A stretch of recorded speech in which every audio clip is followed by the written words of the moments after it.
Israel Iran വെടിനിർത്തൽ അനിശ്ചിതത്വത്തിൽ Iran വെടിനിർത്തൽ ലംഘിച്ച് മിസൈൽ അയച്ചെന്ന ഇസ്രായേൽ ആരോപിച്ചു.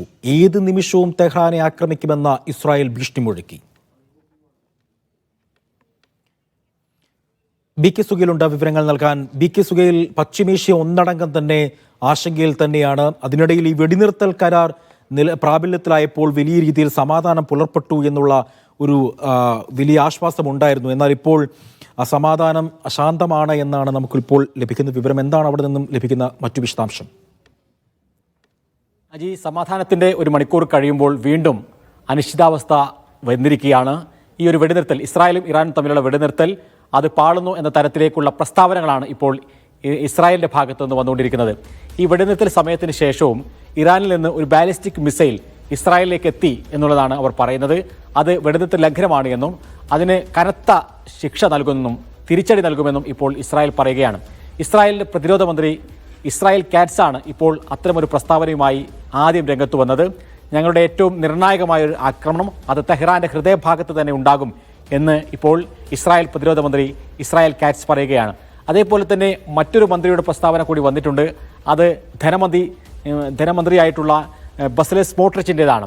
സ്മോട്രിച്ച് പറയുന്നത് ഇറാൻ വിറക്കാൻ പോവുകയാണ്, ടെഹ്റാൻ അല്പസമയത്തിനകം വിറക്കാൻ പോകുന്നു എന്നുള്ളതാണ് ബസലേൽ സ്മോട്രിച്ച് പറയുന്നത്. നേരത്തെ തന്നെ ഈ സ്മോട്രിച്ചിനെ പോലെയുള്ള ആളുകൾക്ക് വെടിനിർത്തൽ പാടില്ല എന്ന നിലപാടുള്ള ആളുകളാണ്.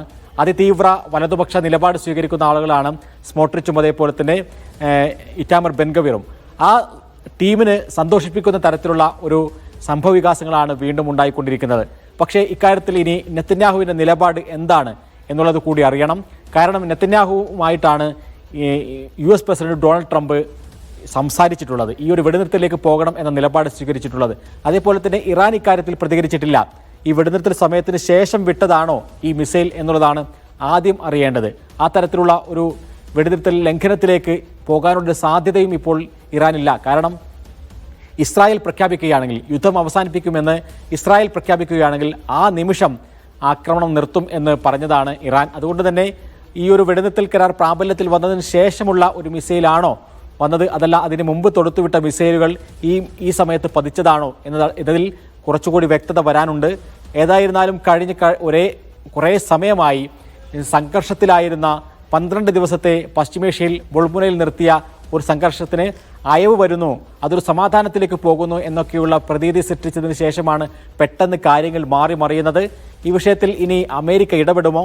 ഡൊണാൾഡ് ട്രംപിൻ്റെ ടീമിൽ വൈസ് പ്രസിഡന്റായ JD വാൻസും അതേപോലെ തന്നെ പശ്ചിമേഷ്യൻ പ്രതിനിധിയായ സ്റ്റീവ് വിറ്റ്കോഫുമായിരുന്നു ഇറാനുമായി സംസാരിച്ചിരുന്നത്.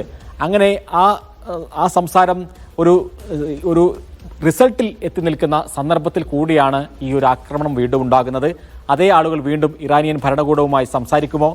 ഏതൊക്കെ തരത്തിലുള്ള പ്രതികരണങ്ങളാണ് ഇനി വരിക എന്നുള്ളതെല്ലാം ഈ യുദ്ധത്തെ ഇനിയും മുന്നോട്ട് പോകുമോ? അതല്ല ഈ ഒരു താൽക്കാലികമായി ഉണ്ടായ ഈ ഒരു മിസൈൽ അത് അബദ്ധവശാലോ അല്ലെങ്കിൽ ഏതെങ്കിലും തരത്തിൽ മുമ്പ് വിട്ട മിസൈലൊക്കെയാണോ എന്നുള്ളതിലൊക്കെ ഒരു വ്യക്തത നൽകേണ്ടതും അക്കാര്യത്തിൽ വിശദീകരണം നൽകേണ്ടതും ഇറാൻ തന്നെയാണ്.